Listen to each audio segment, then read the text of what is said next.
Et si je vous disais que vous n'aimez pas trop, mais simplement dans la mauvaise langue? Pendant 15 ans, j'ai observé un schéma qui se répète sans fin. Des femmes extraordinaires donnent tout leur cœur et regardent les hommes s'éloigner.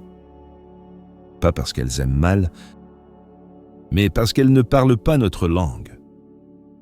Ce que vous appelez amour, nous l'interprétons parfois comme pression. Ce que vous appelez engagement, nous le ressentons parfois comme un piège. Ce que vous appelez attention, nous le percevons parfois comme étouffement. Non pas parce que nous sommes cruels, mais parce qu'entre l'homme et la femme, il n'y a pas seulement deux cœurs, il y a deux langages émotionnels complètement différents. Aujourd'hui, en tant qu'homme, je vais briser le code du silence. Je vais vous révéler ce qu'aucun homme n'osera jamais vous dire en face, ces 4 archétypes d'ombre qui sabotent vos relations, même avec les hommes qui vous aiment vraiment. Respirez profondément. Parce que ce que vous allez découvrir va remettre en question tout ce qu'on vous a appris sur l'amour. Êtes-vous prête? La vérité qu'aucun homme ne vous dira. En tant qu'homme, je dois vous dire quelque chose que d'autres hommes ne vous révéleront jamais. Pendant 15 ans, j'ai observé des femmes merveilleuses, intelligentes, belles, aimantes, être blessées encore et encore par des hommes qui les aimaient pourtant vraiment. Et j'ai réalisé, ce n'est pas votre faute. C'est parce que personne ne vous a expliqué comment nous fonctionnons réellement. Pendant que vous lisez ces mots, quelque part il y a une femme qui se demande « Pourquoi se retire-t-il alors que je lui donne tant d'amour? Qu'est-ce que je fais de mal ?» La réponse va vous choquer. Vous faites presque tout correctement. Vous ne comprenez simplement pas notre langage. En tant qu'homme, je peux vous le dire, nous sommes émotionnellement câblés différemment. Pas mieux, pas moins bien, simplement différemment. Ce qui ressemble à de l'amour pur pour vous nous parvient parfois comme quelque chose de complètement différent. Non pas parce que nous sommes méchants, mais parce que notre système émotionnel fonctionne selon d'autres règles.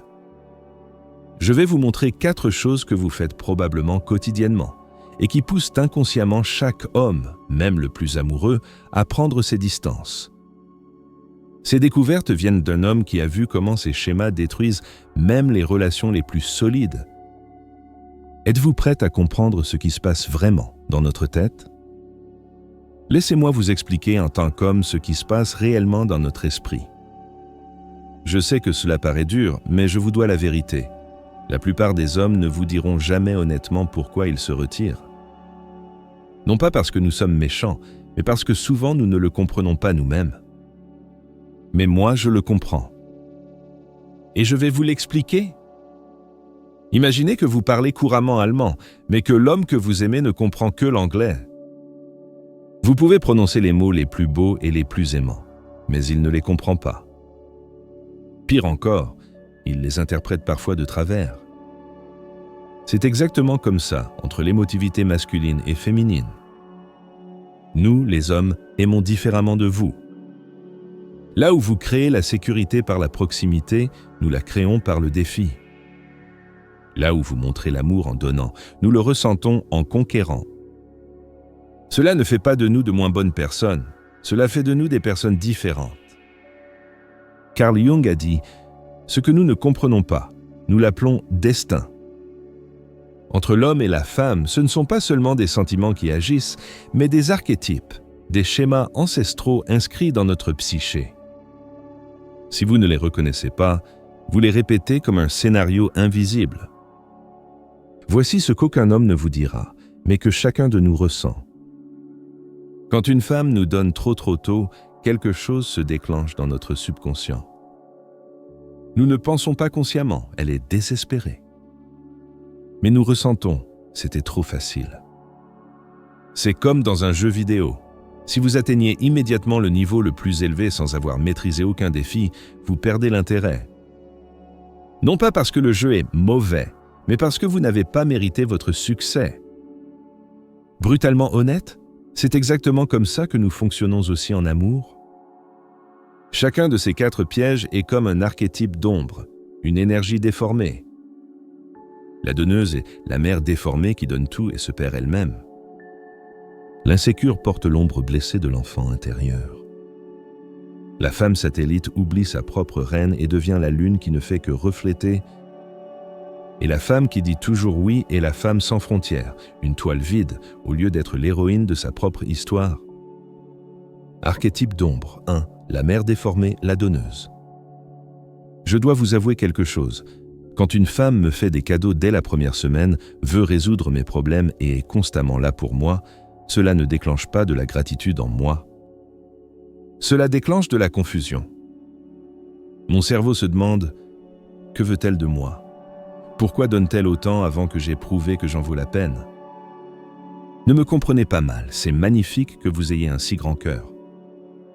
Mais de notre point de vue, on a l'impression que vous me donnez le trophée avant même que j'aie couru la course. L'énergie de mère déformée donne par peur, pas par amour. Elle nourrit les autres pour se sentir elle-même précieuse. Mais la véritable énergie maternelle nourrit avec sagesse. Elle sait quand donner et quand retenir. Les hommes aspirent à mériter votre attention. Si vous nous la donnez gratuitement, vous nous privez du sentiment de conquête. Et sans ce sentiment, votre amour nous semble moins précieux. Ce n'est pas juste. Ce n'est pas logique. Mais c'est la psychologie masculine. La solution ? Laissez-nous nous battre pour vous. Laissez-nous prouver que nous méritons votre attention. Donnez-nous la chance de nous sentir comme votre choix, pas comme une évidence. Archétype d'ombre 2. L'enfant intérieur blessé, l'insécure. M'aimes-tu encore ? Pourquoi ne réponds-tu pas tout de suite ? Est-ce que tout va bien entre nous ? Quand nous entendons ces questions, notre cerveau les interprète ainsi. Je ne te fais pas confiance. Je ne nous fais pas confiance. J'ai constamment besoin de confirmation que tu restes. L'enfant intérieur blessé en vous cherche sans cesse des preuves d'amour parce qu'il a été abandonné une fois, réellement ou en imagination. Mais cet enfant prend le volant de votre relation adulte. Pour nous, cela ressemble à une pression émotionnelle.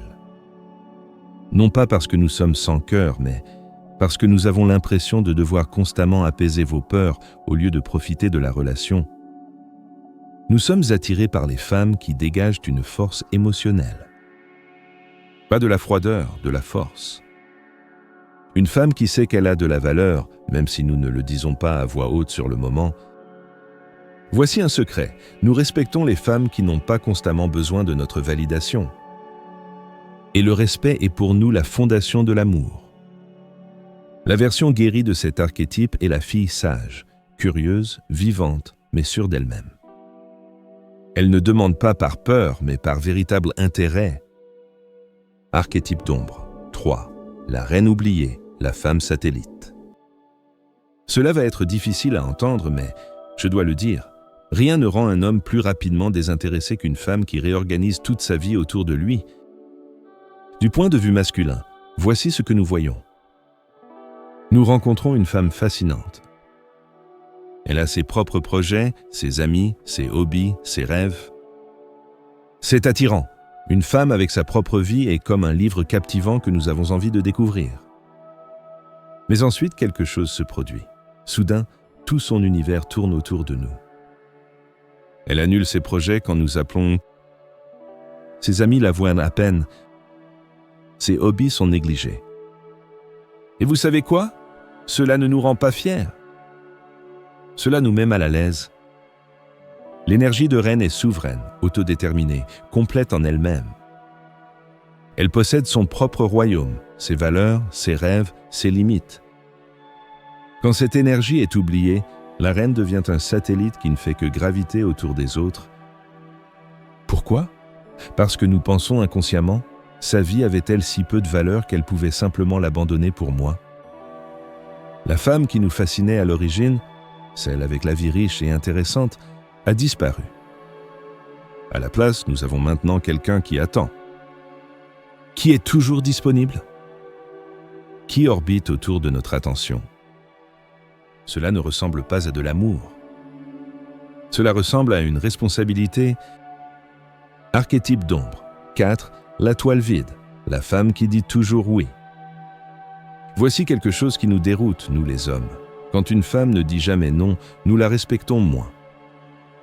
Pas plus. Cela contredit tout ce qu'on vous a enseigné, n'est-ce pas? Vous pensez, si je suis gentil, si je cède, si je fais des compromis, il m'aimera davantage. Mais notre cerveau masculin fonctionne autrement. Quand vous dites oui à tout, nous nous demandons inconsciemment, cette femme a-t-elle même ses propres valeurs? Défend-elle quoi que ce soit? Une femme sans limite nous semble être personne? Comme une toile vide sur laquelle nous pouvons projeter ce que nous voulons. L'héroïne de sa propre histoire possède des valeurs claires, des limites fermes, une mission. Elle ne se rend pas disponible pour n'importe qui parce qu'elle sait qui elle est et ce qu'elle représente. Mais nous ne voulons pas être avec une toile vide. Nous voulons être avec une femme qui sait qui elle est. Quand vous avez des limites, quand vous avez des standards, quand vous dites parfois non, alors nous vous respectons. Et du respect peut naître l'amour. Sans respect, seulement de la pitié.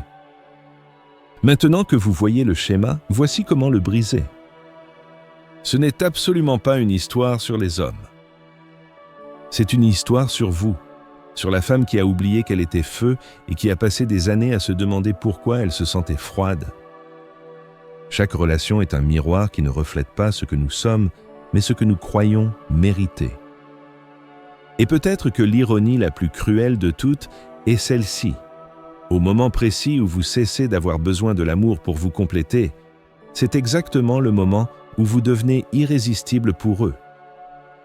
Jung a dit « La femme ne découvre pas sa force quand elle conquiert l'homme, mais quand elle embrasse sa propre ombre. » Votre véritable pouvoir ne réside pas dans le fait d'être aimé, mais dans le fait de vous incarner comme l'archétype de la reine, la femme qui ne chasse ni n'attend, mais qui attire par sa seule présence. Vous avez cherché quelqu'un qui vous choisisse, tandis que l'univers, en retenant son souffle, attendait que vous vous choisissiez vous-même. Pas demain, quand vous vous sentirez prête. Pas quand vous aurez guéri chaque blessure ou vaincu chaque peur. Maintenant.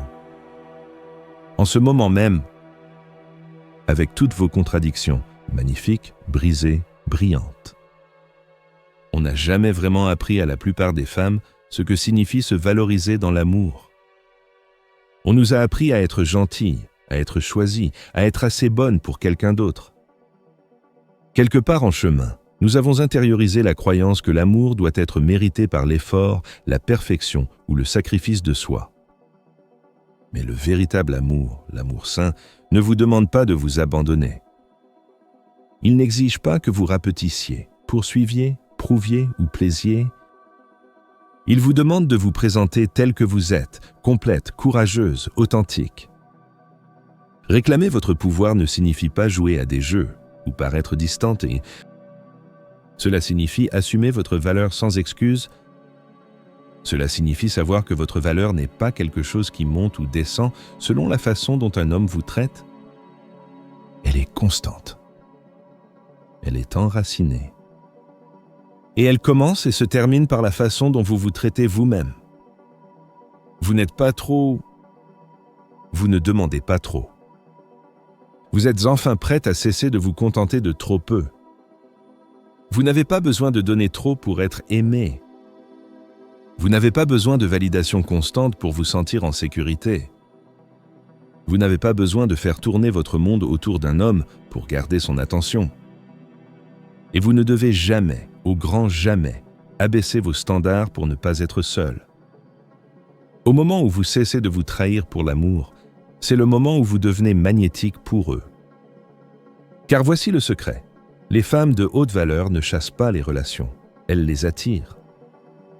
Non pas en étant parfaites, mais en étant alignées. Réclamer votre pouvoir est un choix quotidien. C'est le choix de croire que vous avez de la valeur, surtout les jours où vous vous sentez incertaine. C'est le courage de vous éloigner des situations presque bonnes, sachant que presque ne sera jamais assez pour vous. Parfois, réclamer votre pouvoir ressemble à ceci. Restez en silence quand vous voulez envoyer ce message.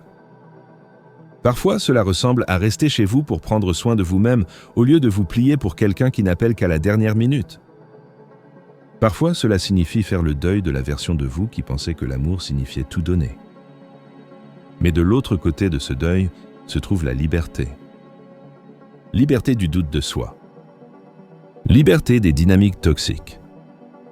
Liberté de répéter la même histoire en l'appelant amour.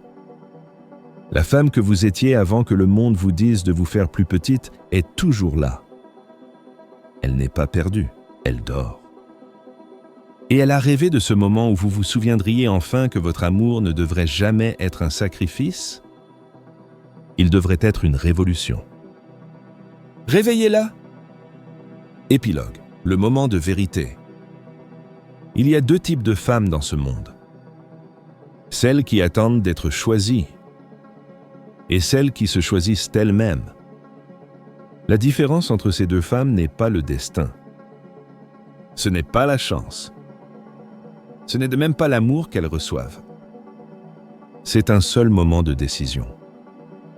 Un moment où elles arrêtent de demander « Pourquoi ne m'aime-t-il pas assez ?»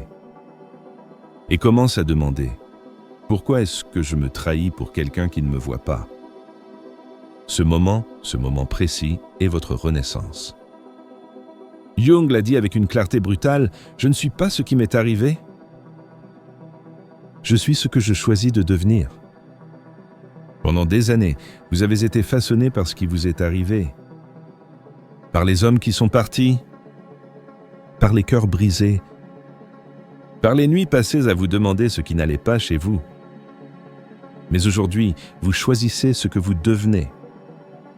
Et voici ce que je sais avec certitude après avoir observé cette transformation chez des centaines de femmes.